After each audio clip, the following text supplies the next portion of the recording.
Hello and welcome to coverage of the TCGplayer.com MaxPoint Series Championship. We're in Indianapolis. I'm Marshall Sutcliffe with Frank Lepore in the booth, and it's time for the finals. Frank, we have reached the end of the road here. We've got the big check in the background there with 12 G's written on it to the winner here. Runner-up gets a nice check too, don't worry. Although not a big one, I don't think. I don't think you have to do the No, I don't think you get the big ship check. it back thing. I think whatever. the first play, and Slightly smaller on a more both number and size. slightly more cashable check. Right. If it were me, I would actually love to play for the large check. A novelty check seems real sweet. It's kind of cool, but God, can you imagine trying to get that thing home on the Ship that thing, man. Yeah, it takes half your winnings to get it home. It cost me $279. So it is a sweet trophy. I mean, you get to keep it. But. All right, so Cody's got the nice turn 2 play here with Seeker of the Way. Andrew Baeckstrom had no turn 2 play whatsoever, but he does come up with a Goblin Rabble Master, which is going to send a token right into the Seeker of the Way. I mean, that's not an unreasonable guy on turn 3. Not at all. Ooh, that's a timely Lightning Strike off the top of the deck there for Cody. Looks like we also have Butcher of the Horde for the turn after that. Oh, wow. Really? That's a good follow-up. Yeah, and then he deals 3. Zip that thing. 6-point life swing from the old Seeker of the Way. Man, Seeker of the Way. Who knew? Yeah, I mean, we all saw that it was powerful. Some people knew, but like just literally always a 3/3 yeah. lifelink in the first stages of the game. And seeing it in action, just like you're like, oh well, theory confirmed. Another one. He said, no, we're going to keep coming. Yeah, now that's nice. I will keep rabbling. So you can see why Andrew Baeckstrom kept this hand. You know, he had no 2-drop, including no Lightning Strike or Seeker of the Way, but back-to-back Goblin Rabble Masters will pretty good. help get him right back in this game. Yeah, and if Cody has a 5th land, he can actually just go like Butcher into Wingmate Rock, and that's pretty strong. Is it another Lightning Strike for Cody? If it is, that's also pretty solid. But I mean, man, do you have to put yourself behind? Tempo-wise. Tempo-wise, not obviously not board position. No, that matters though, for sure. You're right. But that's also fine if you do have the extra land, and I think he does. He has another. He has a Battlefield Forge in hand, I believe. But I think it also would have been fine to Lightning Strike the guy, next turn attack with Seeker of the Way, and then you can just play Wingmate Rock from there. It was just fine. Like, no one's complaining about having a Wingmate Rock and a Seeker of the Way in play. Yeah, it looks like Cody has decided to prioritize staying ahead on board. Yeah. Rather than try to manage the board position from a position of being slightly ahead or a little behind, depending on what Andrew Baeckstrom does. So Cody's just said, all right, well, I've got a Haymaker here. But he knows Baeckstrom has Crackling Doom, so like that could literally just get it's a risky line. Yeah, if Andrew has one of the... He doesn't know he has it in his hand. Correct. But he's got 4 in his main. Yeah, he knows so they both know the deck. There it is. And crunchity crack, here it goes. Like Rice Krispies, buddy. Right. Butcher no more. Put that dude in the grumper. The old Grumps McGumps. You just can't say that. I don't know what it means, but you can't say it. I know you can't say it. I don't know what it means. So he takes 5 here from. Oh wow! Declines to trade? Yeah, because I think he wants to have raid for his Wingmate Rock. You, sir, are correct. That's exactly why he's doing that. He's like, you know what? I'll keep this guy around for a little bit longer. Yeah, Wingmate Rock against Goblin Rabble Master seems pretty nice here. No hesitation to swing there. Battlefield Forge. And Andrew Baeckstrom will now know exactly what's up with that. Oh, that's why you kept that guy around. Right. Yeah, seems real good. Players tend to play the mirror a lot on any deck that they're playing, even if it's not reasonable. Yeah. It is totally reasonable to play the mirror a lot here, definitely. as this deck is really catching on.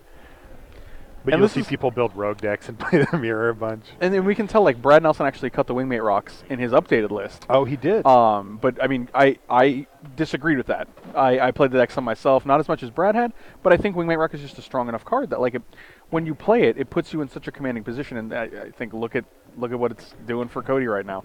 Pretty strong. Like, Andrew, as the opponent, has very few cards in his deck that can actually take out both halves of that Wingmate Rock, if any.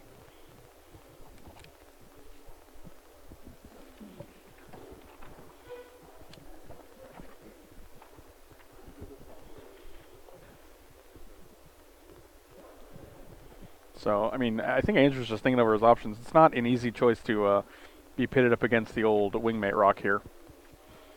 And Cody has 2 in the main deck, which is pretty sweet. Like, that's a good amount. I would definitely be okay with having 2 Wingmate Rocks in the main deck. Also has 2 Sarkons. So that's actually the split that me and Melissa agreed upon. Like, we said, you know, Sarkon's good, you should have more than 1, so 2 is fine. And Wingmate Rock, you don't need the 3 that he originally had, so you just cut down to 2.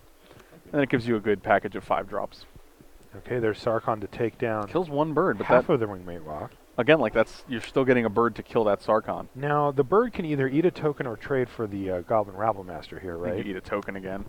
You like just eating tokens? Yeah, I don't want to get rid of my bird here. And like we still have a Chain to the Rocks for the Rabblemaster. I see. So that We makes a can- nice untap here. Plus that gives Seeker of the Way prowess and lifelink, so that's going to actually replace some of that life he just lost from the Rabblemaster. So Totally.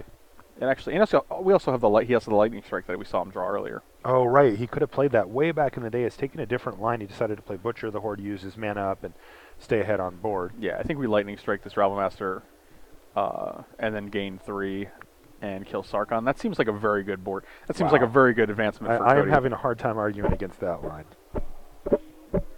He brings Andrew Baeckstrom down to 10. He kills Sarkhan. He gets his best threat off the battlefield, leaving him with a token. Actually, alternatively, I might have liked playing Chain to the Rocks here better, just because of the versatility of Lightning Strike. Because it's going to get to a point where you can just burn out Andrew Baeckstrom. And also, Oh, that's interesting. Lightning Strike also takes out things like Sarkhan or Sorin once they're low enough, whereas Chain to the Rocks, it doesn't. The only creatures you really want to take out in Andrew Baeckstrom's list with Chain to the Rocks are Butchers, really. Yeah, you know, the interesting thing about that attack is that he also had the opportunity to not attack Sarkhan there. Yeah, he could have just left it He goes up to 11. Sarkhan hits him down to 7. To 7 again. But and Andrew would be then- at 7 as well, so they'd be 7-7. Right. You know, I mean, because now if Andrew has another Sarkhan, he can play it minus it, kill the bird, Right. and then use his Goblin to sit back and chump block the Seeker of the Way to keep it alive. Mhm. I mean, you know, it is funny because once Sarkhan comes down and minuses at 1, It's the values, the damage he's- is done. you yeah, know? the damage is done, but now he's locked in. Sarkhan can only go up. And There it is. wow, here's There's another that second Sarkhan. Sarkhan. Kill the bird, I imagine. Oh, and he's just going to get super aggro here. He's going to get super aggro because that's almost half of Cody Lingelbach's life total here. But see, the funny thing is, like I said with that lightning strike, if he kept the lightning strike, he could lightning strike, attack for 6, that's 9. And if he had any other spell, he could just kill Andrew right here. Mm-hmm. So I think lightning strike's nice to have. when you're getting into the closeout part of it. Right, when you're trying to like deal those last few points of Yeah, damage. I think the general there's logic Chain to the makes Rocks, sense, right? too. Which is like Chain of the Rocks kills air Oh, that's quotes anything, Yes. right? But you know, so that does make sense generally. But I think you might be right here, Frank. Like And getting down the stretch. Andrew's having a deck burn doesn't have spell. that many creatures that you really super care about. Like if you look at You said Andrew's, it's Butcher of the Horde, basically. it's That's basically Butcher the Horde. Like if you look at his list, Goblin Realmmaster, Butcher the Horde, and 3 Seeker of the Ways are the only creatures that you can Chain to the Rocks. So Yeah. you don't really have a reason to save it per se. And now Cody has to dedicate his entire attack step with his opponent at only 10 to Sarkhan. So Andrew takes Yeah. nothing that turn, but Cody has now got the board back to being almost fully cleared again. Goblin token is the only thing that Andrew's got left. What is his play for the turn? This is where he clearly would love to just like windmill. Does he have Elspeth? You know, something like that. I can't imagine that there's anything Andrew could draw to close out this game right here, obviously. So Right, not from 6. It would have to be a pair of lightning strikes. what if he had both and he's just slow rolling it? Strike you. Strike you Don't again. think Andrew would do that. Yeah, it does not seem Andrew like that seems uncharacteristic. Okay. That seems good. That seems very good. attack you for 2.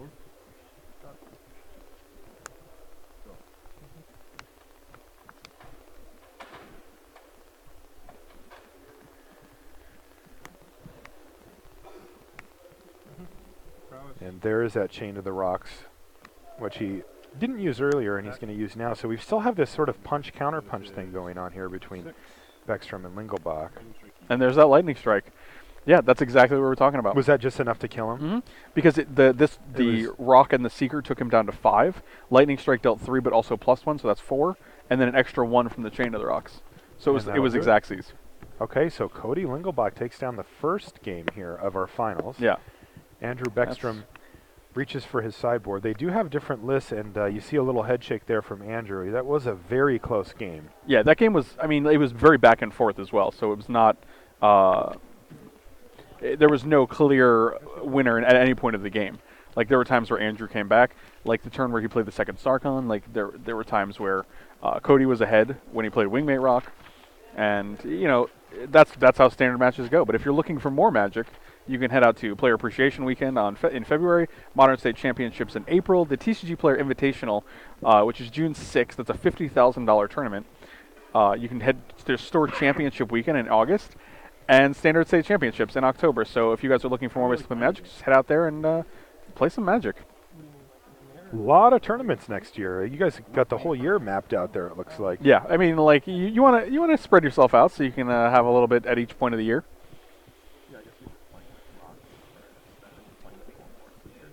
Andrew Baeckstrom, of course, is going to play for United States in the World Magic Cup. He's also had some nice GP success. I've seen him out. I think Andrew is waiting for Cody's deck list here. I think they're looking for that to give him. I have a fun fact about Andrew. Yes, I'd love to hear it. Draft group calls him Baeckstrom. Baeckstrom? Apparently. Interesting. Why is that? I have no idea. Okay. That's interesting. Lestrade said it's because he thinks he rides around in the rain. Yeah, one of his fellow drafters tweeted that to me, Gabby Sparks. That's interesting. Baeckstrom. It's his nickname. Oh, because Baeckstrom. Well, yeah, it's a play off of his name. Play on words, yeah, but I wonder if it has know. a meaning or if it's just literally a play on words. Yeah. A meaningless play on words.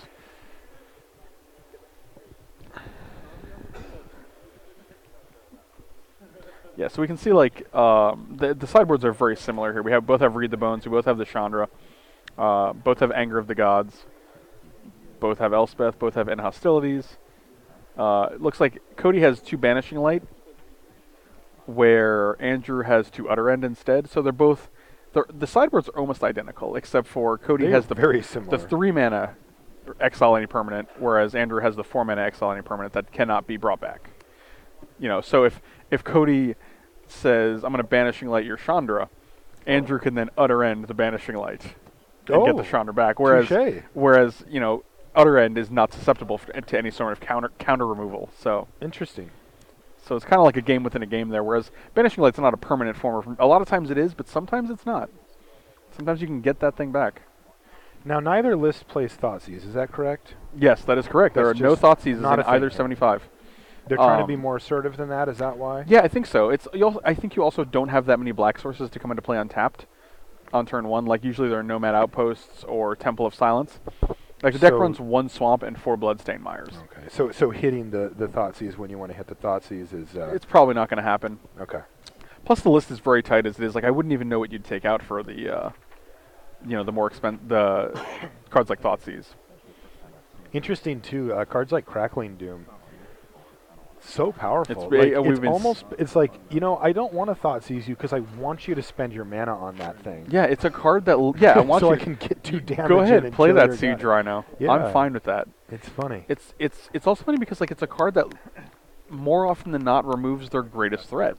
Yes, like, almost every time in Standard I've seen. Sometimes, you know, the creature with the greatest power isn't the best creature. It's so But rare. a lot of the times it is, yeah. Like, the only times I've seen that is, like, I guess, like, I sack my 2/2 flying vampire so I can keep my Courser or something like that, right? Yeah. It's like God said, if it's not the best creature, it's the second best creature. Yeah, so you're definitely getting a solid creature off the board with that ability. Like, and I would say like 80%, it's just hitting what exactly you wanted to hit anyway. And back to the Utter End Banishing Light discussion, like Andrew has Glare of Heresy. They both do. But Glare of Heresy is another card that's great against Banishing Light. So if Cody's bringing in Banishing Light, Andrew could just exile a Banishing Light and get back whatever Planeswalker or creature that Cody may have taken. Which, I mean, Banishing Light, you might want to bring it in normally, but it seems kind of susceptible to a lot of what both these players have in their sideboards. That's an enchantment that is not long for this world.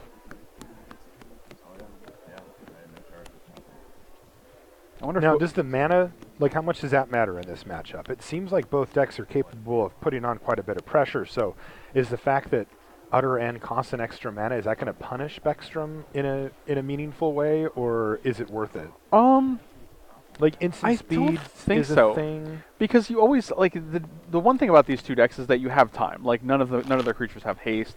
You can give Butcher haste. God, it feels like you're under heat, man. It does. It does. I think that's like these. I think that's Rabble Master. I just exactly. Get scared, you know. It is, yeah. Because like once it's in play and you can't deal with it that turn, you know the next time you're able to deal with it, they're gonna have 2 tokens, which is that's 4 power for 3 mana. Like that's a lot. That's Huntmaster of the Fells territory almost. No lifelink, of course, but you're gonna keep getting creatures. Huntmaster of the Fells, that's a good dude.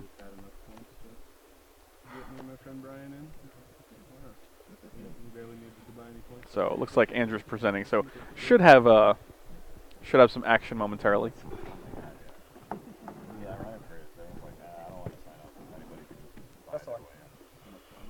I'll take the flag. We got relatively lucky. We showed up with 2 people, both of the stuff agents. All right. Nice run. We've got a game 2 here.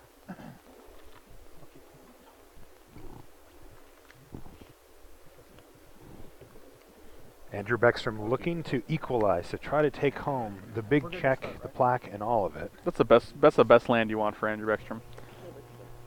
Nomad Outpost is the and Cody just drew a similar one, and he says, "You're right. That is a good land. I'll play one myself." Mirror match indeed. I see that Andrew Baeckstrom has a. I believe he has. Is it a Magma Jet? Is that a magic card that they run? There's a Chandra in there. There's a Chandra Pyromaster. Must be a Chandra then. All right. So it's a red better. card. It's got fire on it. I can't tell. Yeah, Chandra's nice. Yeah, Chandra's very good. Seeker of the Way is pretty good one too, especially when your opponent has a tap land. So it looks like you might be able to crack in there for a little bit of damage. You just feel, there's a Hurling Outburst. He can play that. Pump the Seeker. That's geez. real good. Oh, geez. And now we suddenly have 5 power on board. Right. See, this Cody's is where you 9. just don't get to dirtle around, right? Like one tap land and bang. He's and that's one of the things 3. we were talking about with this list. It can play aggro very well. It can play control very well. It has a very strong game at all parts of the game. Now, the big question mark here is, does Cody have Anger of the Gods? Did he bring it in? And does he have it in his hand? He has them in his board. He has 3 in the sideboard. Yeah, so he doesn't have one, though. And he needs something like that. Like the only 3-mana play he has is Read the Bones, it looks like. He has a Wingmate Rock. Oh, God. Chandra himself, he has, I'm looking at 4 lands. If he reads the Bones, like, that is 3 not lands good for him. No, he's not even going to do that. Wow. He's just going to scry and take at least 5. Maybe he has a Lightning Strike. Oh, Andrew's just going to play Chandra, attack for 6, and ping him. So Cody's going to be at 10, and Andrew's going to have several forms of threats. Wow, the old 2-3-4 here from Andrew Baeckstrom, and he is way ahead. Nothing Shoot from you, Cody buddy. yet. And Bang, attacking for 6. 3, 4, 5, 6 damage. Go to 10. Wow. This is not looking great for Cody. Cody, No. the most he can muster from his hand right now is a Chandra. He has a Chandra and a Read the Bones that are viable this turn. And I think he's going to have to play Chandra and kill a token, but I don't know what that does. That does not do a lot. Oh, he plays a Sorin. I didn't even see the Sorin in hand. Okay, That's okay. Sorin's a thing, but it means 1 removal spell from Baeckstrom. Well, he just makes it unable to block. I mean, he can do that too, but I mean, like, And if he has a Lightning Strike in hand, right? Like, he's just gonna kill him.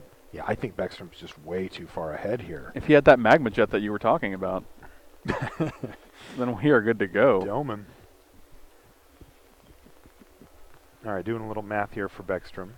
So he's like, you go to 9 from Chandra, you take 5 here, you're at 4. Baeckstrom immediately ships. If I can Lightning Strike you. What is this? Butcher of the Horde 2! The end. 5, 8, 9, 10. That's game. Holy smokes, a turn 5 win. That's Yeah, 9. 5, That's 8, 9, literally 10. Exactsies. It's 10, yeah. No, I think it was 10, right? It was 6, 5 7, from the 8. Butcher, 2 from 2 and 2. You're right, 5, 2, 2, right. Yeah. But the 1 ping from... And the 1 ping. Yeah, that was Exactsies. Dang. That was a great... beat. Look at Andrew. He's like, why can't they all be let's just like that? Let's have that one go the same way in Game 3. And if you guys are looking to pick up any of these cards, because they're all pretty sweet, you can check out TCGplayer.com. We have the largest inventory anywhere because you can buy from up to thousands of sellers and save big. They're all competing for your dollar, so you're going to get the lowest price. So if you're looking for sealed product, promos, foils, just standard cards in general, check out TCGplayer.com. You said sealed product? I can buy boosters Yeah, there? you can buy boosters. We have sealed boxes. And since it's tons of different vendors, like, you can literally just find the best price, you know?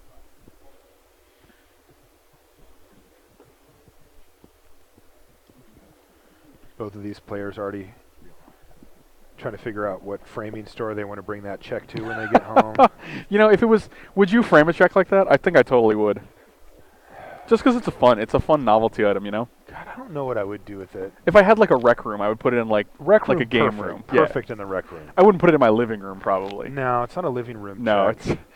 that's kind of tacky. That's really tacky, I think. But it would feel like a shame not to display it. Yeah, right. It's not. It's not the kind of thing I want to I cracked the code. All right, let's hear it. You mount it on your front door facing outward, so everybody can see it when So they just drive by. vertically? It's just right there. It up just and fits down. perfectly. Yeah, it just covers up the I like it. door. I don't think you could go wrong with that. Or Oh yeah. put it in the bathroom. Oh, you can cut a hole for the people. You don't need that thing, Rashad. It's fine.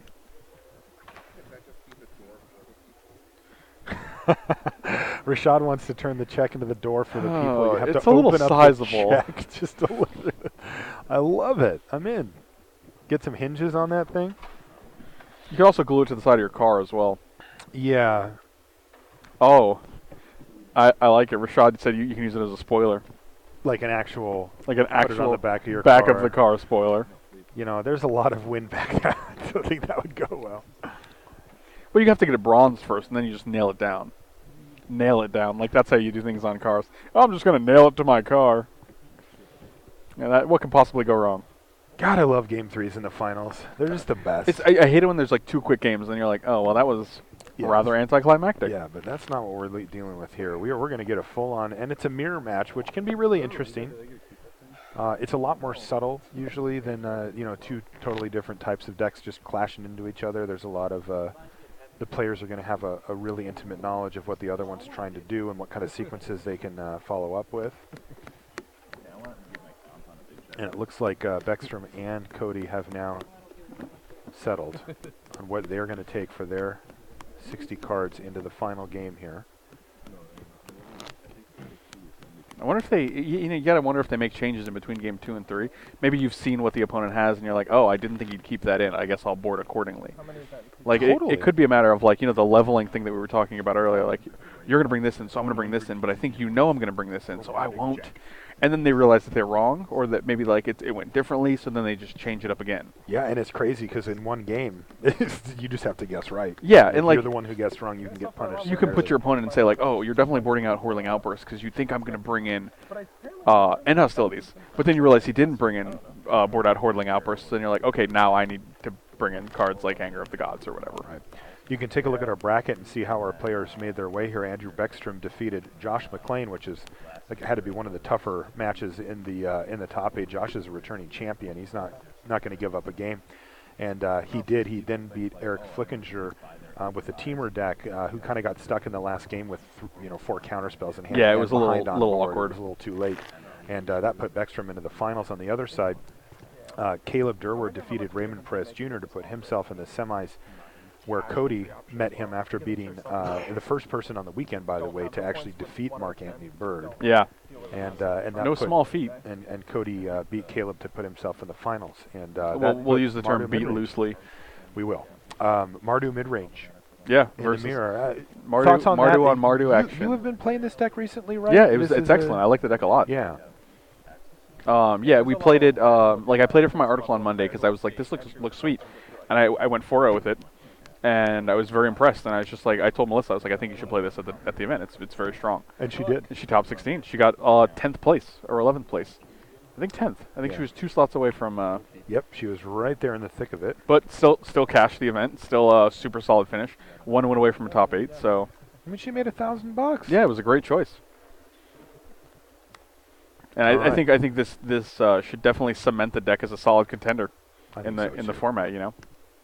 Oh, now Cody with the turn 2 Seeker of the Way. Let's see if Ander is the one to stumble here. He says no, I will not. Really? That's fine. I mean, my concern would be that. So I guess there's so if he has Lightning Strike, he can wait. Yeah.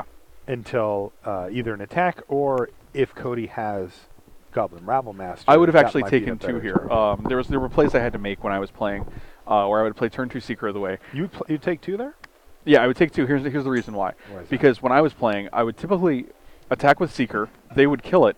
After combat, then I would play a Rabble Master. Because then you don't get the token. You're right, but it saves the Rabble Master, and they usually do this. They do what Andrew did and waste their Lightning Strike. See, so this on is where Seeker. the mirror intricacies start to Correct. come out. So you want to be able to save the token's not relevant. Being able to save it is relevant. Like, if you play a pre-combat, that's what's getting targeted with Lightning Strike. Okay. Well, Cody Lingelbach went real big here with the Butcher of the Horde after Andrew Baeckstrom cast a Hordling Outburst to solidify a nice little board state for him. So the question is, where do we go from here? You know, there's some interesting, like he could also just attack with everybody. If he's got another lightning strike, you could say I sure. see glare. Is that there's a glare in the front? It is. It is Glare of Heresy. And he also, I also saw an Utter End in his hand. So both of those were solid options against Butcher of the Horde. But he wants to keep Utter End in case Planeswalker that he can't kill, like a Chandra or something like that. Also a Chain to the Rocks in his hand. Tons of answers in Andrew's hand. So he's got a lot of pressure then on these tokens. Nothing Cody for just Cody? passed. How is that possible? I don't know, but this is looking better and better for Andrew. Like he's only got a couple cards that cost more than that in his whole list. Go ahead. Oh, he's flooding. He finds a Butcher of the That's Horde. not going to do it, though. We both know how much removal Cody has in his hand. Right. Now, can Cody kill it right now? Yeah, he has the Utter End. Utter End's an instant, so he can actually exile it. But he's probably going to just chain it. I would just chain it. I think that's just a better use of your cards. No, he's going to He take it out right disagreed. now. Get that thing out of here. Yeah, because Chain to the Rocks is just... I mean, also... it's much less versatile. Right. I mean, Andrew does know, though, that Cody doesn't have... Any at least a 4-mana planeswalkers. planeswalker. Yeah. I mean, he could have an Elspeth. That's true. Well, he had 6 mana there. So Did he have all 6 available, though? I thought he played a Scryland that turn. Unsure. Anyway. Well, we know he does not. It looks like he has 2 does Chain not. to the Rocks and Correct. Read the Bones. He's reading Bones right now. Old Boney. There it is. Get your So bones on. He's going to try to... Oh, another Read the Bones and a Murderous Cut, looks like. Murder. And he's uninterested. I don't want either of these. I want the gas. Ways to get out of this mess. Elspeth is the best draw you can have, I suppose. Though this turn it doesn't do anything. Yeah, it looks like he What hit did he a draw? Caves of Koilos. Yeah, but what's that below it? And Goblin Rabble A Master. Rabble Master? Yeah, it is the Buy a Box promo version. Okay. So I guess he has to just play that then here, right? Crackling Doom seems relatively unexciting on this board. Go ahead, you play that. And make a token. And I'm assuming that Cody's like, can I go to combat? And Andrew's like, well, Nay. no, you may Let's not do that. And then Chain to the Rocks a token. But again, that's a situation where he's got to do it. It's so but Cody's at embarrassing. 8, right? Like, I think Yes. I actually would have saved Lightning Strike again. You just let him have the 1/1, untap, play Chain to the Rocks on the Goblin guy, attack for 2. Because in that situation, I don't think he actually would have Chained to the Rocks because he has a blocker. So Cody would be at 5 because of the 3 tokens, and we also have Lightning Strike to put him to 2. So that means he'd have to deal with 2 of these tokens. But Cody would also have a token the next turn with the Rabble That's Master true. gone that could trade. And here we go, Chain to the Rocks for 2/3 now of... he is now Chain to the Rocks. 2 Chain to the Rocks 1/1 to token. 2/3 of Hordling Outburst. I mean, how do you not play Hordling Outburst if this is what has to happen if sometimes, this is the right? result, yeah. No way. He just Chained to the Rocks all 3 tokens. He said no more. Enough is enough. Straight up 3 for 1. That is unbelievable. After 13 and damage is later. Baeckstrom out of gas? I think Baeckstrom's just done here. So I mean, I feel Cody is too, though, right? Yes. Oh, he absolutely like is. we're When both- you're emptying your hand of Chain of the Rocks to kill 1/1s, Yeah, you do outta not gas. have other options. You are a man without options. Wow. Yes, Andrew Baeckstrom just shipped the turn back. He needs any threat, just anything. That's a no-man outpost. And nothing for Cody. And yeah, It Andrew's looks like Cody hey, has infinitely more lands than he does because of those Chain to the Rocks. It does. Yes. All right. This is a huge draw step. The first one to find a threat is going to be way ahead. I mean, Baeckstrom's at 18, but that life total can dwindle very quickly. Yeah, if all Cody it takes can is find one something big. Elspeth or one Sorin or Yeah, one even Sarkon. even a Butcher can get in there and start taking huge chunks of damage. We call him Butchie. That's his. You call him Butchie. That's his fun name. It's a land, right? That looks like a Crackling Doom, or he Oh, might it's a just have one in his It was hand. Crackling Doom? Okay. Either way, like, What was that? Chandra? No. nope. Red card. The Maybe old back and forth. It looks There like is that's a Sorin. A Sorin. Now that's something. Now that's not the quickest threat here No. that he could pick, but still, Not with Android 18. he will be very happy to have drawn a spell of some consequence here. Something that I can actually cast instead Now, of if it was Crackling Doom and he makes a vampire, then he's going to get to. deal the 2 to the Get Sorin him. if he wants to. Yeah. And that actually just kills Sorin. It'll kill Sorin and the vampire. That's right? perfect. Oh, Yeah, he's just and, gonna and plus. Cody's going to play around it. I mean, look, Baeckstrom's got 4 cards in hand. The chances that he has a Crackling Doom after having he's not seen like, it's good, but well, he punishes him fully. Don't, With utter thank edge. you for making me only use 1 card on Yeah, this. that was nice of you. And actually, that's better for Baeckstrom because Crackling that's Doom? another Crackling Doom. Like, it looks like he has Magma Jet Crackling Doom. That's 4 out of 6 damage. That was a Magma Jet? Yeah. Well, there is one now. I don't know if he drew it or if he had it from the beginning. It was a Magma Jet, okay. Yeah, his hand looks real gassy right now. 1, 2, 3. He can literally Crackling Doom, kill a creature, Magma Jet, Oh, that guy's dead. That's going to get jetted. And Magma Jet here is fantastic. Oh, no, I think Getting you a doomed that Scry guy. too. Oh, you doom him? Because he's at 6. So now he goes to 4. 'cause You you can just Magma Jet his dome him. face, and then you try to find a burn spell. Oh, How about you just have Crackling just have Doom it. and Magma Jet to bring your opponent Oh, from 4 man, to Andrew 0. Baeckstrom. And Andrew Baeckstrom is our champion. We have crowned a champion here Get the Nux. in Indianapolis. Man. A big check will be handed out. He will get the plaque. And Mardu- Andrew Baeckstrom is the winner. I, for one, did not see Mardu Midrange winning that match going into it. What did you predict? I actually predicted that it would. Oh, man. Yeah, I called it. I feel like I misplayed there. I called it right. I called it before the match even started. It seems obvious in hindsight. Yeah. It was What are you obvious going to to me. do? Like, these are the mistakes we make. We just have to recover and move on. All right, so Andrew Baeckstrom is our champion. Yeah, we're going to bring